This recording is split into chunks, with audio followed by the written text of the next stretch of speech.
크리스찬으로서의 정체성과 크리스찬의 삶에 대해서 성경은 다양하게 말씀하고 있습니다만 우리 한 사람의 크리스찬으로서 믿음으로 산다는 것은 어떤 것일까요? 이런 측면에서 우리 자신들을 좀 들여다보셨으면 좋겠습니다. 대체로 대부분의 크리스찬들은 다른 것보다도 예배와 삶조차도 이렇게 분리해서 이해하는 경향이 있는 것 같습니다. 예배는 일주일에 그냥 한두 번 시간 내에 참석하면 되는 것이고, 신앙생활하는 것은 가끔 성경 읽거나 힘들 때 기도하거나 또는 여건이 되는 대로 봉사하고 섬기는 정도로 여길 수 있을 것입니다. 물론 그렇게 하는 것만도 쉽지 않고 또 그 이상으로 열심히 전도하며 헌신한 분들도 많은 줄 압니다. 하지만 성경은 크리스찬의 정체성과 크리스찬의 삶을 말씀할 때 예배와 생활 또한 분리해서 구분해서 말하지 않고 통합적으로 말씀하고 있는 점을 우리가 주목할 필요가 있을 것입니다. 다시 말하자면 주어진 시간과 주어진 여건의 한 부분을 할애하여 신앙생활에 투자하는 것이 아니라 나 자신과 내 인생을 총체적으로 예수 그리스도의 십자가 앞에 내려놓고 거기서부터 신앙생활이 시작되어야 한다는 것입니다. 그래서 예배와 삶 또한 서로 분리할 수 없는 것으로 내 삶 전체가 예배가 되어야 되는 것이고, 또 예배는 내 삶 전체로 드려져야 하는 것입니다. 예배와 삶을 분리하면 안 됩니다. 예배가 삶이고 삶이 예배여야 한다는 것입니다. 그 단면을 마태복음 5장 23절은 이렇게 보여주고 있습니다. 그러므로 예물을 제단에 드리다가 거기서 내 형제에게 원망 드릴 만한 일이 있는 것이 생각나거든 예물을 제단 앞에 두고 먼저 가서 형제와 화목하고 그 후에 와서 예물을 드리라. 예배가 삶이고 삶이 곧 예배인 신앙생활, 예배의 자리와 삶의 자리가 다르지 않은 것이 바로 성경이 말씀하는 것으로 예배와 삶과 예배를 통해서 성경은 크리스찬으로서의 정체성, 우리의 크리스찬으로서의 정체성과 또 이 방향성, 내가 어떻게 살아갈 것인가, 크리스찬으로서 어디를 향해 갈 것인가 하는 이 방향성을 좀 규명해주고 있습니다. 물론 로마서 12장 1절은 이런 크리스찬의 자리를 견지하면서 이렇게 말씀하고 있습니다. 그러므로 형제들아, 내가 하나님의 모든 자비하심으로 너희를 권하노니 너희 몸을 하나님이 기뻐하시는 거룩한 산 제물로 드리라. 너희가 드릴 영적 예배니라. 로마서 12장 1절은 당시 로마교회 성도들을 통해서 크리스찬의 정체성과 나아가 삶의 자리는 영적 예배에 있음을 언급하면서 영적 예배란 우리의 몸을 하나님께 기뻐하시는 산 제물로 드린 것이라고 알려주고 있습니다. 우리가 성경 쭉 이렇게 접해왔습니다. 지금까지 로마 11장까지는 교리적인 문제에 집중했습니다. 그래서 로마 교회 안에는 율법주의 또는 무율법주의 이런 문제를 가지고 이렇게 접근해 왔다면, 이제는 그 다음 단계로서 그렇다면 구체적으로 우리 삶의 현장에서 우리가 어떻게 살아가는가는 컨텍스트의 입장에서 텍스트를 바라보면서 한 걸음 더 나아가 그 안에서 크리스찬다움을 세워가기를 원해서 말씀으로 조명하고 있다고 볼 수 있습니다. 우리 몸을 산 제물로 드린다는 것은 무엇일까요? 그냥 제단에 불 붙여놓고 우리 몸을 드려서 태운다면 할 수 있겠습니까? 그것은 아브라함이 이삭을 제물로 드린 것을 통해서 알 수 있습니다. 하나님께서는 이삭을 실제로 제물로 받았어요? 안 받았어요? 안 받았어요. 그렇지만 아브라함과 이삭은 자기 몸을 드렸어요? 안 드렸어요? 드렸습니다. 하나님께서는 이삭을 실제로 제물로 받지는 않으셨지만 부활을 믿고 하나님께 몸을 제물로 드리고자 한 이 아브라함과 이삭의 마음의 중심, 곧 믿음을 받으신 것입니다. 이것은 단순히 시간의 한 부분을 따로 띄어서 예배라는 의식에 참여한 것이 아니라 자기 자신의 생명까지도 내려놓는 결단으로서 하나님 앞에 나라는 존재는 무엇이고 하나님 앞에서 한 인간으로서의 의미와 존재의 다양성이 무엇인가를 잘 드러내는 것이라 할 수 있습니다. 성경에서 한 시대 하나님 앞에서 자신의 정체성과 존재의 다양성을 깨닫고 그로 인해 하나님께 존귀하게 쓰임받았던 사람들의 몇 가지 공통점들이 있습니다. 어떤 사람들일까요? 그 점을 잘 정리해 드러내 보여주는 것이 히브리서 11장을 알 수 있는데요. 히브리서 11장에서는 우리가 잘 아시겠지만 하나님께 쓰임받은 사람들은 무엇보다 첫 번째로 믿음의 사람들이었습니다. 하나님께서는 믿음을 보고 쓰시는 것입니다. 동의하십니까? 믿음이 중요합니다. 다른 걸 보고 쓰지 않습니다. 우린 자꾸 내가 어떤 가지고 있는 소유를 통해서 하나님께서 쓰여주기를 원합니다. 그건 아닙니다. 하나님께서는 믿음을 쓰십니다. 그리고 두 번째 어떤 사람입니까? 예배하는 사람들 하나님께서 쓰십니다. 아브라함의 경우도 그렇습니다. 창세기 13장에서 롯이 떠난 이후에 아브라함 홀로 남아있을 때 얼마나 마음이 화전할까요? 그때 하나님께서 아브라함에 나타나셔서 그렇습니다. 하늘의 보별과 바다의 모래 같은 모든 하나님의 언약의 성들을 약속하시면서 아브라함에게 눈을 들어서 북쪽과 남쪽, 서쪽과 동쪽을 바라보라 합니다. 그리고 내 눈에 보이는 곳, 내 발에 밟는 곳을 다 너에게 주리라고 말씀하십니다. 그럼 아브라함이 신나지 않겠어요? 그럼 아브라함이 다음날 밧줄 다 가지고 또 기둥 가지고 망치 들고 못 받고 땅을 만들어야 할 거 아니겠어요? 그랬어요? 안 그랬어요? 안 그랬어요. 우리 같으면 어떡할까요? 하나님께서 우리에게 돈 1억을 주마, 10억을 주마, 100억, 1000억을 주마 돈을 주었다 생각하면 그 다음날 뭐 할까요? 정신없이 돈 쓰러 다니기 바쁘고 주일인지 뭔지 모르고 지금 딴 데가 있을 거예요. 근데 하나님 그러지 않았어요. 아브라함 그러지 않았습니다. 아브라함 어떻게 했습니까? 바로 하나님께 제사를 했어요. 제사. 이게 바로 예배의 중심의 삶입니다. 무슨 일이 있든지 어떠한 일이 있든지 예배의 중심으로 살아가는 그런 사람을 하나님께서는 쓰셨다는 것입니다. 그 다음에 하나님과 동행하는 사람을 쓰셨습니다. 대표적으로 꼽는 사람이 에녹입니다. 근데 에녹에 대해서 성경 기록을 보면 너무 간단하고 단순해요. 에녹이 자식을 낳은 것밖에 기록한 게 없어요. 그리고 하나님과 동행했다고 기록하는데 에녹은 죽음을 보지 않고 들림을 받았다고 말하고 있습니다. 하나님께서 보는 것이 무엇일까요? 중요해서 하나님과 동행하는 것입니다.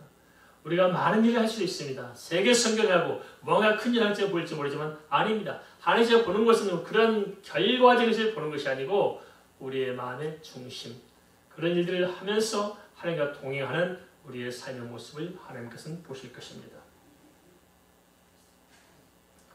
그 다음에 하나님께 순종하는 사람을 쓰고 계십니다. 사울왕에게 버림을 받았습니까? 사울왕에게 나온 말이 무엇일까요? 제사보다도 순종을 받습니다. 말씀하셨습니다. 순종이 제사보다 낫다고 분명히 선을 그어놓고 있습니다. 그래서 사울왕의 불행은 하나님 말씀에 순종하지 않은 데 있었습니다. 순종하는 사람을 하나님께서는 쓰십니다. 그 다음에 하나님께 소망을 두고 사는 사람들을 사용하셨습니다. 이 세상에 소망을 두고 사는 사람이 아니라 정말 하나님께 소망을 두는 사람을 통해서 하나님께서는 하늘나라의 일들을 이 땅에 이루시는 것입니다. 우리에게는 소망은 무엇일까요? 무엇이 소망일까요? 10년이 됐으니까 돈 좀 더 많이 벌어야겠다. 물론 그것도 중요하지만 우리의 소망은 하나님께 있어야 됩니다. 주님께 소망인 줄 믿습니다. 그런 소망, 주님을 찾고 주님의 나라를 바라보며 사는 그런 소망이 되는 사람들을 통해서 하나님께서는 일을 이루어 가신 것입니다. 그리고 또 하나는 뭐냐? 믿음으로 고난을 이기고 승리하는 사람들입니다. 어떤 경우든지 물러서지 않고 시험 들지 않고 낙심하지 않고 절망하지 않고 이겨내는 사람들을 하나님 쓰신 것이죠. 틈만 나면 시험 드는 사람들을 하나님 어떻게 쓰실까요? 강하고 담대해서 하나님 앞에서 승리하는 그런 사람을 하나님께서는 쓰시는 것입니다. 바울사도 그랬잖아요. 죽음 앞에서 승리하잖아요. 스데반서에 보세요. 죽음을 뛰어넘잖아요. 이런 사람을 하나님께서는 쓰신다는 것입니다. 로마서 11장 1절에서 하나님께 자신을 거룩한 산제물로 드린다는 의미는 뭐냐? 바로 이런 총체적인 의미를 포함해서 하시는 말씀인 것입니다. 그래서 우리는 한 명의 크리스찬으로서 예수 믿고 산다는 것이 무엇인지 다시 한번 생각할 필요가 있으리라 이겁니다. 진정 크리스찬으로서 예수 믿고 산다는 것은 무엇일까요? 어떻게 생각하십니까? 그것은 하나님 앞에 드려지는 제물처럼 내 의와 내 아집으로 뭉쳐진 나 자신을 죽이고 어찌하니 믿음으로 살고 예배 중심으로 살고 하나님과 동행하며 살고 주의 말씀에 순종하며 살고 하나님의 소망으로 살며 매사에 승리하며 살아가는 것이 아니겠습니까?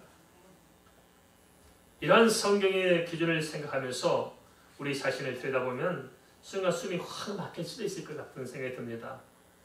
왜냐하면 우리 자신의 연약함 우리가 스스로 알기 때문에 그렇다고 봅니다. 도대체 무슨 수로 이처럼 우리가 온전한 믿음으로 철저히 예배 중심에 살고 무슨 수로 항상 하나님과 동행할 수 있고 무슨 수로 온전히 순종하고 또 하나님께 소망을 두고 항상 승리할 수 있을까요? 도대체 나는 나로서 살고 싶은데 하나님께서는 왜 나를 번제물로 내려놓으라고 하신 것일까요? 이런 갈등을 겪다 보면 예수 믿고 나서 오히려 심리적으로 더 갈등의 골이 깊어질 수 있습니다. 어떤 인생이 좋을까요? 내 하고 싶은 대로 살고 하나님께서는 내 하고 싶은 대로 맞춰주는 삶이 좋을까요? 나를 다 포기하고 내가 하나님 뜻에 맞추는 삶이 좋을까요? 전자가 좋아요? 후자가 좋아요? 그래야 될 것 같은 생각이 들긴 들지요. 근데 마음으로는 전자가 좋죠. 저도 그렇습니다. 하나님 내 마음대로 살도록 좀 맞춰주면 참 좋겠다 싶어요. 내가 하나님 뜻에 맞춰서 산다? 아 이게 골치 아파. 그래 하나님이 나 하고 싶은 대로 내버려두고 날 뒤에서 서비스 잘해주면 참 좋겠다 싶어요. 우리가 실제로 이런 갈등이 골이 얼마나 깊습니까? 그죠? 나는 지금 당장 문제를 해결해야 되는데 하나님 당장 이번 주에 직장 문제 해결되고 이번 주에 결혼 문제 해결되고 이번 주에 좀 하늘에서 돈병이 떨어지면 좋겠는데 하나님 그래 안 그래요? 안 그래. 답답해요. 도대체 예수 믿는 게 뭐냐? 예수 믿을 필요가 있을까? 그런 갈등을 겪을 수 있다는 거예요. 그래서 우리가 심적으로는 골이 더 깊어질 수 있습니다. 잘못하면. 그런데 성경은 자꾸 우리에게 거꾸로 요구하고 있지 않습니까? 우리가 하여금 거룩한 산 제물이 되어 그렇게 살라고 요청하는 것은 어쩌면 우리 현실과는 거리가 너무도 먼 것이 아닌지 모르겠습니다. 그래도 우리가 성경은 양보하지 않습니다. 우리가 잘 아는 갈라디아서 2장 20절은 이렇게 말씀하고 있습니다. 내가 그리스도와 함께 십자가에 못 박혔나니. 못 박혔어요? 아직 안 박혔어요? 바뀔 마음이 없으시죠? 그 다음 뭐라 말씀하십니까? 그러니 이제는 내가 사는 것이 아니요 내 안에 오직 내 안에 그리스도께서 사는 것이라. 내 안에 그리스도가 사는 게 좋아요? 내가 내 마음대로 사는 게 좋아요? 우리 교회 식구들, 목사들 이게 다들 좋아. 저는 제 마음대로 살았으면 좋겠는데요. 그리고 뭐라 말씀하시냐? 이제 내가 육체 가운데 사는 것은 나를 사랑하사 나를 위하여 자기 자신을 버리신 하나님 아들을 믿는 믿음 안에 사는 것이라. 하나님은 참 받아들이기 쉽지 않습니까? 어떻게 나를 사랑한다면 내 마음대로 살게 내버려두지 내 다리를 부러뜨리고 그러십니까? 거꾸로 응답하시잖아요. 그죠? 그럼 사랑한대요. 우리가 보면 참 바울이 이선자같이 보이지 않습니까? 디모데에게 너는 갇힌 날에 부끄러워하지 말고 나와 함께 고난의 복음을 위해 고난을 받으라. 그게 뭔 사랑하는 거예요? 죽이는 거지. 혼란이 생겨요. 그래서 무엇이 옳을까요? 사람의 생각이 옳을까요? 하나님의 말씀이 옳을까요? 어떤 게 우리가 결과적으로 유익할까요? 하나님의 말씀대로 따라가는 게 유익할까요? 내 생각대로 따라가는 게 유익할까요? 그건 아니잖아요. 우리가 그렇죠? 예수 그리스도를 믿고 그 믿음으로 산다는 것은 내가 죽고 예수로 사는 것입니다. 여기에 이의가 있을 수 있을까요?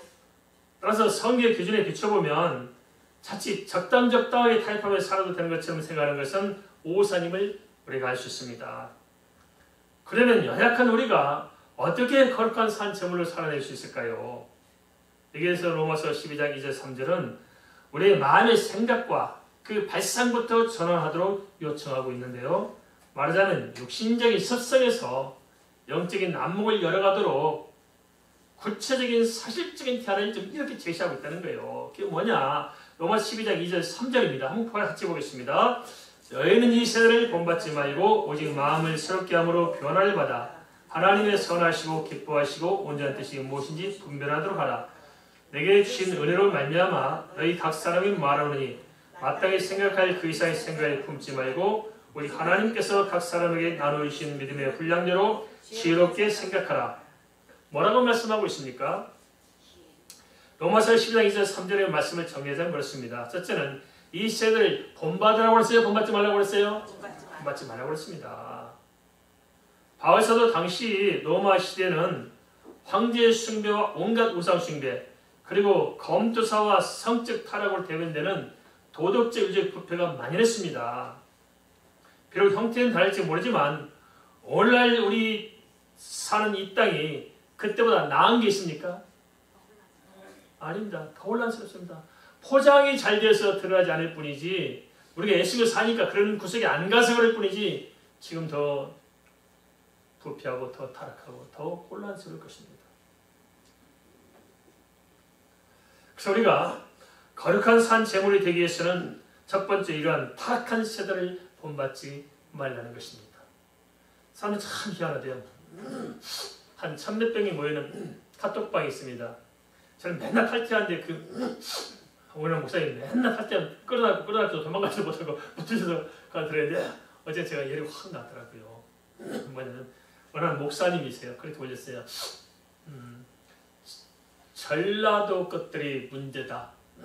배우건 못 배우건 다 전라도 것들은 다 문제. 전라도 사람들은 거짓말쟁이고 전라도 사람들은 그래서 오늘 따블벽을 했고 저 사람에서 쓰지 말라고 다 이야기했고 전라도 사람들은 진짜 전라도 사람들은 쓸만한 사람이 하나도 없다. 전라도는 다 쓰레기들이다. 전라도가 대한민국의 문제다. 전라도 사람들은 다 문제다.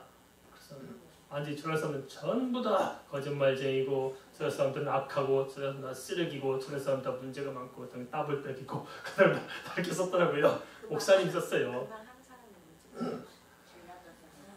저는 태어나기는 전라도 태어났고 본은 경상도예요.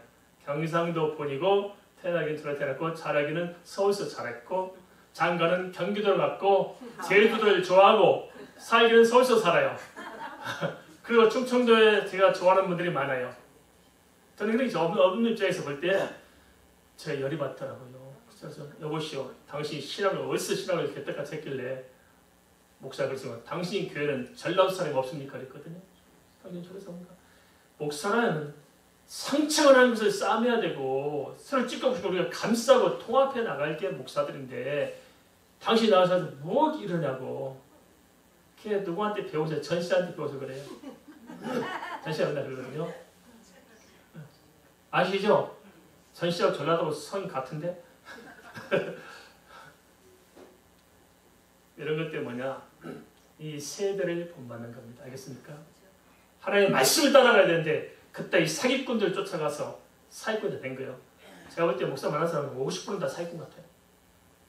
이런 말은 제가 이거 침뱉게 생겼으나 저분 다 그래요. 저분 다 안타깝잖아요. 자, 그랬어요. 여보시오. 전라도가 문제가 아니라 문제 때문에 사람이 문제가 아니겠어. 사람을 바라봐라. 서울 사는 사람을 생각하더라도 너무하더라고요. 이거 다 세대를 본받는 겁니다. 휩쓸려가는 거예요. 시대정신 속지 마십시오. 우리 시대정신을 따라 사는 거 아닙니다. 시대적인 문화, 아이콘, 우리 거기에 따라 사는 것이 아닙니다. 우리는 하나님의 말씀에 따라 사는 거예요. 믿습니까? 죽고 나서 하나님의 말씀이 기준이지. 내 말씀이 그걸 놓고 그래야 자기가 똑똑하고 잘난 척 할 수 있다고 생각하는지 착각들입니다. 정말 심각해요. 둘째는 그래서 마음을 새롭게 함으로 변화를 받으라는 것입니다. 변화를 받아라. 마태복음 7장 21절 23절은 변화받을 마음에 대해서 이렇게 말씀하고 있습니다. 마태복음 7장 21절 23절을 제가 쭉 한번 읽어볼 테니까 혹시 나에게 걸린 게 뭔가 찾아보세요. 그죠? 자, 읽을 테니까 혹시 나에게 이런 문제가 없는지 잘 들어보시기 바랍니다. 뭐라고 말씀하시냐면 속에서 곧 사람의 마음에서 나오는 것이 문제라는 거예요. 사람 마음에서 나오는 게 뭐냐? 악한 생각, 음란, 도둑질, 살인, 간음, 탐욕, 악독, 속임, 음탕, 질투, 비방, 교만, 우매함, 이 모든 것이 다 속에서 나와서 사람을 더럽게 하느니라. 이 중에 하나 더 걸린 게 있어요, 없어요? 없어요? 얼굴에 딱 가면 쓰시고 없는 척 하시는데 솔직히 우리가 있죠? 있어요. 이게 우리 더럽게 한다는 거예요. 그럼 내 속을 더럽게 하는 것을 놔둬야 될까요? 뽑아내야 될까요? 뽑아내야죠. 예수 믿는 사람들은 어린아이와 같아야 된다고 그랬어요. 어린아이와 같은 게 뭘까요? 순수하고 단순해요. 그죠? 예수 믿는 사람은 진짜 믿음을 제대로 바뀐 사람들은 단순해요. 그냥 그래. 복잡해요? 단순해요? 왜 단순할까요? 이렇습니다. 사람을 만나는데 진짜 내 마음이 정말 사랑해요. 그래서 사랑한다고 말을 해요. 근데 내 마음은 저걸 죽이려고 마음을 작정하고 입으로는 사랑한다고 그래요. 그러니까 마음이 복잡해요? 단순해요? 복잡해. 그러잖아요. 내가 제약을 품고 일을 제약을 품고 딴새를 품고 사람을 만나면 마음이 복잡한 거예요. 근데 우리는 그게 아니거든요. 예수 믿는 사람은 모든 제약을 토해내고 깨끗해요. 미움도 없고 어떤 사람 해치고 다니는 어떤 악한 것들 탐욕 없고 순수 깨끗해요.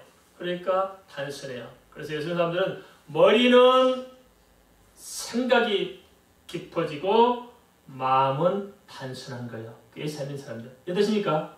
그래서 머리는 시원하고 마음은 따뜻해요. 그렇죠? 예수 믿는 사람들이에요. 누굴 대한 따뜻해. 뭐 다른 악한 새 품고 만나지 않아요. 따뜻해. 예수 안 믿으면 뒤집어져 복잡해요. 머리는 열불나요. 가슴은 냉랭해. 그러니까 복잡한 거예요.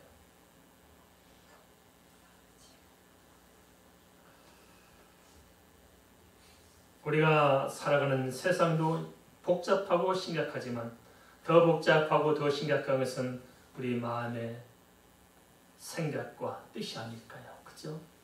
그러기에 중요한 것은 이 어두운 마음에서 빠져나와서 변화를 받는 것입니다. 변화되십시다. 할렐루야. 다들 마음이 있습니까? 변화되십시다. 자, 우리 한번 인사합시다. 변화됩시다. 무슨 맘 먹고 그렇게 대답하셨어요? 변화될 마음으로 하셨어요? 너나 좀 변화되라 하셨어요? 변화 받으십시다. 할렐루야. 셋째, 하나님의 선하시고 기뻐하시고 온전한 뜻이 무엇인지 분별하라는 것입니다. 영적인 분별을 제대로 하라는 것입니다. 그러면 하나님의 뜻을 어떻게 분별할 수 있을까요? 그리고 뭘 하나님의 뜻을 분별해요? 아주 위험한 사람들이 많이 있어요. 어떤 사람들이냐면 신비한 것을 가지고 막 체험을 가지고 사람을 분별하는 사람이 있어요. 어젯밤에 내가 꿈꿨더니 목사님 오늘 집 나가다가 조심하셔야겠습니다. 분별 잘하는 거예요? 못하는 거예요? 우리는 그것을 신령하게 분별하는 것을 생각합니다. 그거 아닙니다. 영적인 것은 영적인 것으로 분별하다는 말씀을 그렇게들 알고 있는 것 같습니다. 내가 뭐 신령한 체험을 가지고 큰 영적 기분을 알았기 때문에 여기서 다 분별하고 점을 쳐줄 수 있다. 거기다 사고하면 안 됩니다. 이쪽에 해야 됩니다. 이렇게 하려는 것, 이게 분별을 잘한다고 생각합니다. 이건 오두방정 떠는 겁니다. 알겠습니까? 그럼 뭐냐? 하나님 뜻을 어떻게 분별할 수 있어요? 로마서 8장 31절에 함축적으로 드리는 것이 뭐냐면 합력하여 선을 이루는 것으로서 뭐냐? 하나님의 말씀을 가지고 분별하는 것입니다. 믿습니까? 선을 인해서 뭘까? 결론적으로 하나님의 영광을 드러내는 것이라고 할 수 있습니다. 그리고 이어서 뭐라고 하냐면 믿음의 분량대로 지혜롭게 생각하고 하고 있거든요. 어떻게 지혜롭게 생각할 수 있는 것인가? 말씀하신 대로 고린도전서 2장 14절 말씀 영적인 것은 영적으로 분별하는데 시편 110편 105절에서 내 발의 등이여 주의 말씀은 내 발의 등이여 내 길에 빛이 된다고 말씀하고 있습니다. 그럼 우리는 뭘 따라가야 돼요? 말씀을 따라가면 됩니다. 할렐루야. 말씀을 가지고 상황을 분별하고 말씀을 가지고 말씀을 분별하는 것이 바로 영적인 일은 영적인 것으로 분별하는 것입니다. 동의하시죠? 그래서 우리는 주의 말씀을 붙들고 자고하지 말고 하나님 앞에서 그리고 내게 주어진 하루의 인생 앞에서 좀 겸허해질 필요가 있습니다. 하루를 산다는 것이 얼마나 신비스러운 일입니까? 그죠? 하루 사는 게 참 가만히 있으면 신비스럽잖아요. 안 그래요? 자고 있었는데 또 깨어나서 하루를 살아요. 눈 떠보니까 또 하루가 다가왔어요.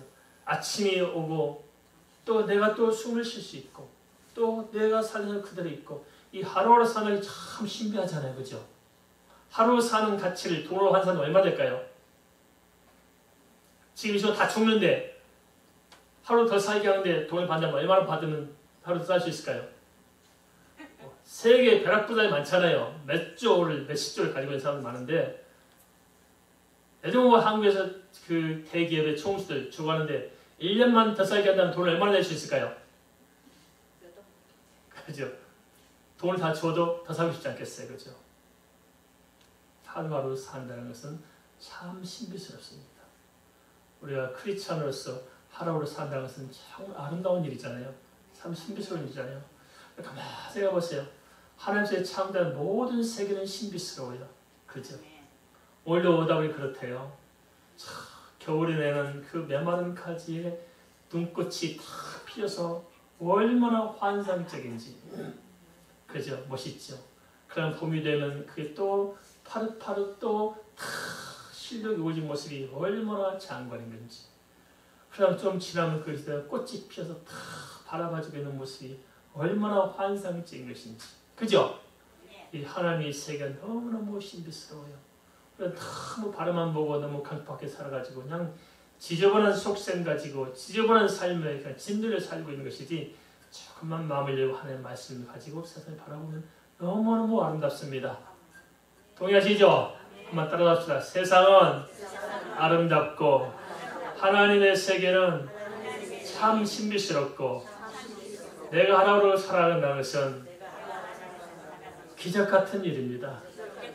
동의하십니까? 그렇게 살고 있는 거예요. 그렇죠? 얼마나 감격스럽습니까?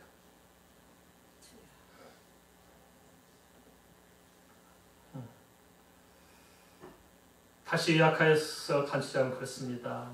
크리스천으로서 삶의 자리는 무엇이냐? 그것은 세상 풍습을 따라가지 말고 마음과 생각을 발휘해서 하나님께서 기뻐하는 삶을 사는 것입니다.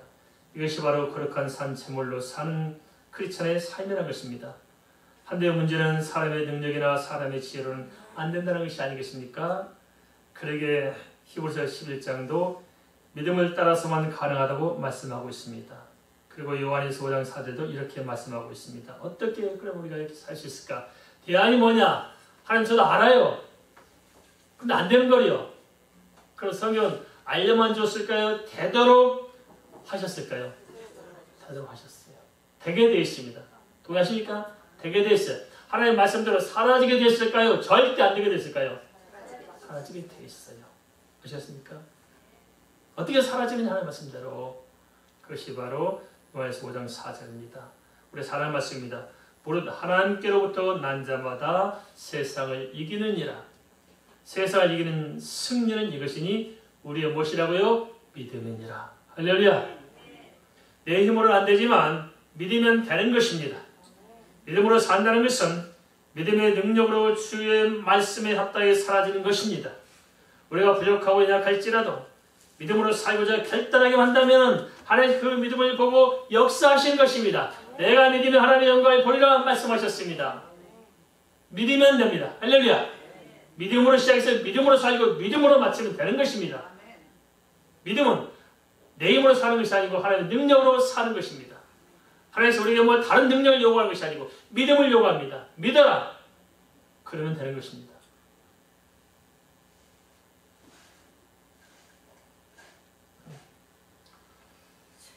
로마서 12장 1절에 3절에 크리스찬으로서의 정체성과 존재의 다양성에 대해서 로마서 12장 4절 8절은 그 범위를 넓혀서 우리가 살아가는 삶의 현장인 공동체 안에서 여러 관계에서 다시 풀어서 말씀하고 있습니다.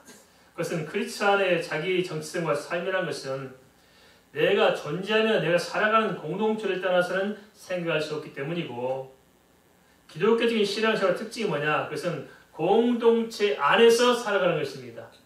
공동체에서 벗어나 사는 게 아닙니다. 따라서 기독교 신앙은 수도승처럼 혼자서 세상을 등지고 따라가 묵상하거나 혼자서 차박혀 사는 게 아닙니다. 뭐라 산에 기어 올라가요? 산에 진리가 있어요? 머리 깎는 진리가 있습니까? 폄하해서 그러고 사는 게 아니고 참 안타까워서 그렇습니다. 그렇죠? 크리스찬으로 살아간다는 것은 반대로 그 공동체 안에서 함께 예배하며 이 세상에서 이웃과 더불어 함께 살아가면서 교회 안팎에서 이웃을 섬김으로써 내게 주어진 사명을 감당함으로써 하나님을 섬기며 그 안에서 내 자신도 영적으로 성장해 갈 수 있는 것입니다. 그런데 기독교 안에도 이와 반대된 것들이 들어와 있어요. 실제적으로.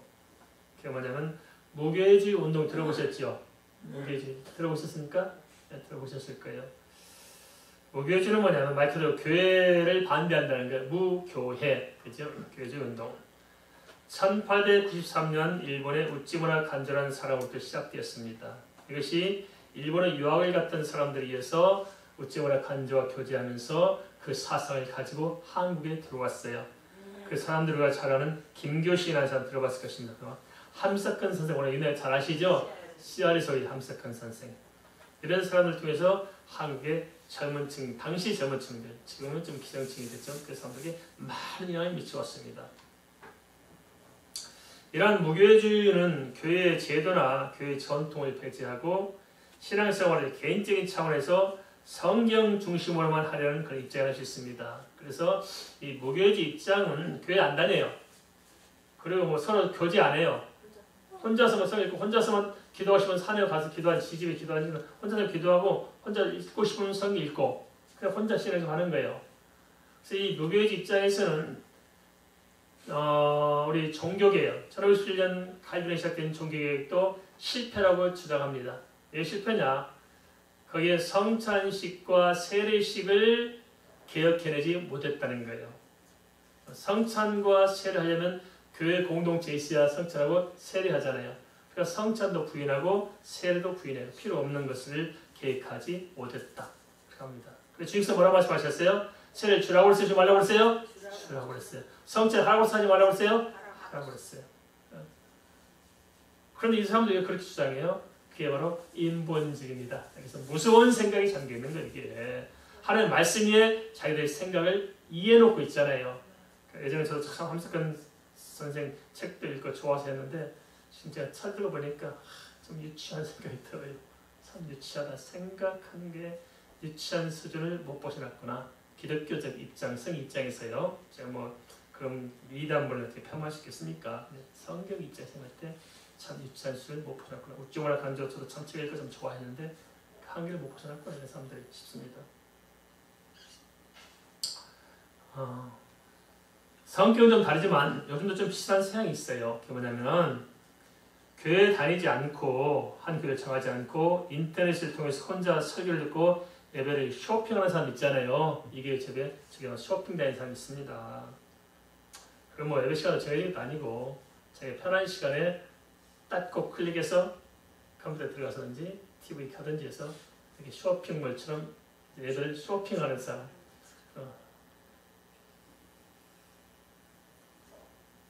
물론 점점 변질돼가는 교회도 문제지만 그러다 혼자 겉도는 것 또한 성경적이라 할 수는 없을 것입니다. 마태복음 18장 20절은 두세 사람이 내 이름으로 모인 곳에는 나도 그들 중에 있느니라. 베드로 사도에게도 신앙고백을 마태복음 16절 신앙고백을 듣고 내가 내 반석 위에 내 교회를 세우리라고 말씀하셨습니다. 그럼 교회가 있으란 말일까요? 없으란 말일까요? 있으란 말입니다. 교회를 가리켜서 예수 그리스도의 지체된 몸이라고 이야기하고 있잖아요. 그래서 부인하면 되겠어 안 되겠어요? 마태복음 18장 2절은 두세 사람이 내 이름으로 모인 곳에는 나도 그들 중에 있느냐라고 말씀하고 있는데 이는 교회 공동체에 대한 주님의 뜻으로 이해할 수 있습니다. 그럼 교회 단위가 뭐예요? 두세 사람이 모이면 교회입니다. 동의하시죠? 그런데 참 이게 젊은이들 생각하는 필요 보면 좀 수긍할 수 있는 게 있습니다. 오늘날 우리가 가지고 있는 교회 제도들이 정상적이냐 성경적일 때 많이 빗나가 있습니다. 저도 우리 합동 측 이런 교회 제도에도 심각한 문제가 있다고 봅니다. 타락한 게 많습니다. 보십시다. 교회 구성원은 몇 명이라고요? 두세 사람. 그럼 교회가 되는 거예요. 그러면 그것은 교회인 거예요. 그럼 10,000명 모이는 교회는 교회고 두세 명 모이는 교회는 교회가 아닐까요? 하나님 부신 똑같은 교회예요. 그죠? 그런데 안 그래요. 단회가 구성되어서 장로를 뽑은 교회는 조직교회. 그래서 담임 목사가 되고 2인 목사라고 그래요. 그런데 장로가 없는 교회는 미조직교회, 그래서 임시 목사라고 그래요. 목사 중에 차별을 둬요. 맞는 거예요? 틀린 거예요? 성경 어디 임시 목사가 있고 2인 목사가 있어요? 아니잖아요. 인간들이 만든 잡스러운 것들입니다. 이런 걸 가지고 일어나는 일들이 비일비재하고 파생되는 것들이 너무너무 많아요. 한참 멀었습니다. 개혁교회, 말 많은 개혁교회지요. 개혁돼야 할 대상입니다. 동의하시죠? 바꿔나가야 됩니다. 염증이 납니다. 그러니까 안 됩니다. 그 교파 중심적인 사고방식 벗어나서 성경 중심으로 돌아가야 됩니다. 작은교회, 큰교회는 차별 두지 말고 큰교회는 작은교회를 섬기고 서로 함께 공동의 책임감을 가지고 함께 나갈 수 있는 성경적인 교회성을 회복해야 하는데 그리 않고 부자교회는 돈을 어디다 쓸 줄 몰라요. 성도들이 헌금을 꽤 많이 하고 부자를 많이 하는데 이 돈 어디다 쓸 줄 모른다니까요. 주치하지 못해 돈을. 성도들이 시급전에 감사금 내지 뭐 성교금 내지 어느 교회는 100년 넘은 교회인데 성교금을 참 많이 한대요. 그런데 성교사를 한 명도 파송한 적이 없대요. 돈은 많은데도 쓸 줄 몰라요. 그러니까 젊은이들 이런 걸 보고 알게 되면서 염증이 느껴지는 거예요. 자기 교회를 들여다보면서 염증이 느껴지는 거예요.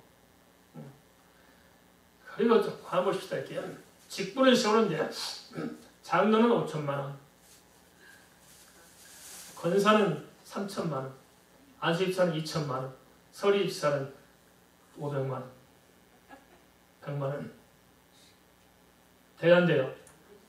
안 돼요. 어떻게 돈 가지고 그렇게 돈을 논리로 돈해야 되겠습니까? 우리 교회는 집사도 세우고 권사도 세우고 했는데 돈 받았어요? 안 받았어요? 안 받았어요. 선물비 냈어요? 안 냈어요? 누가 냈어요? 우리가 다 한 거예요. 선물도 식사도 다 하고 그냥 했어요. 근데 우리 이렇게 진실에 나갔는데 이렇게 하면 또 무시해야 됐어요. 참 희한해요. 그냥 권위가 없다는 거예요. 무시한다고요. 직분을 함부로 준다는 거예요. 무시하는 거예요. 함부로 준 거예요? 제대로 준 거예요? 제대로 준 겁니다. 우리는 잘 생각해야 됩니다. 아시겠습니까? 무엇이 옳은 것인지 분별을 잘해야 됩니다. 물론 아무리 교회가 하는 뜻대로 바르게 가려고 하더라도 교회에 연약하기 때문에 실수가 있고 허물이 있고 모자란 일이 있을 수 있어요. 그렇다고 또 교회를 팽개치면 되겠습니까? 안 그래요. 우리는 연약함을 보고 도피하는 것이 아니고 들어와서 받고 나가야 하는 것입니다. 동의하시죠? 우리 교회도 부족한 점 있어요? 없어요? 아니요. 딱 보면 첫 번째 부족한 게 뭐예요? 목사가 제일 부족해. 받고 나가겠습니다. 알겠습니까? 받고 나가겠습니다. 받고 나가야 되는 거예요. 점점 개선해 나가는 것입니다.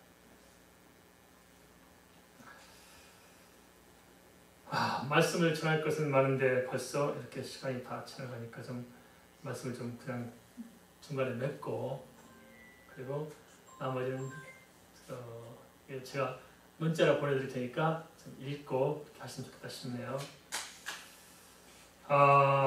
성인의 관점은 아담 혼자 살지 않도록 하울을 해주셨듯이 결혼에서도 우리가 부부 살고 또 자기 낳고 살도록 그렇게 하셨어요. 어떻습니까? 아침에 눈을 떠서 신랑 마누라가 이렇게 있는 게 좋아요? 없는 게 좋아요? 없는 게 좋아요? 지지고 볶고 싸우면서도 같이 사는 게 좋아요? 만사 괜찮으니까 혼자 사는 게 좋아요? 같이 사는 게 좋아요? 여자분들 가끔 그런 분들 많대요. 혼자 사니까 참 편하고 좋다고. 문제 많아요, 문제 많아요. 그러니까 혼자 사는 거지. 우리가 함께 더불어 살아갈 줄 알아야 됩니다. 알겠습니까? 함께 더불어 살아가면서 서로를 섬기면서 마음을 열어가는 것이 좋지 않겠습니까? 근데 문제는 그러다 보니까 뭐가 문제냐면 상처가 많이 생길 수 있어요. 그죠? 상처가 생길 수 있고 또 시험이 생길 수도 있어요. 가시나무 새가 있다며요. 가시나무에 사는 새라며요. 또 가시가 뭐 달려있다고 그렇다면 전 잘 모르겠습니다만 그런 새가 있답니다. 서로 떨어지면 애로워. 서로 붙으려면 서로 찔려. 애로운 게 좋을까요? 찌르는 게 좋을까요? 가까이 하는, 상처받고 멀리 떨어지면 혼자 애롭고 어쩌면 꼭 부부 생활 같아. 그죠? 부부가 그렇지 않을까요? 가까이 있으면 진짜 열받는 게 많고 떨어져 있으면 애롭고 그러죠? 네. 관건은 뭐냐? 우리가 스스로 변화를 받는 것입니다. 동하시니까 우리가 변화받아서 하나님 사랑하는 좋은 공동체를 만들어갈 수 있도록 헌신되어지는 것입니다. 그것은 뭐냐? 산 제물로 영적인 예배의 자리를 지켜가는 것인 줄 믿습니다. 우리 말씀 생각하면서 함께 기도하겠습니다.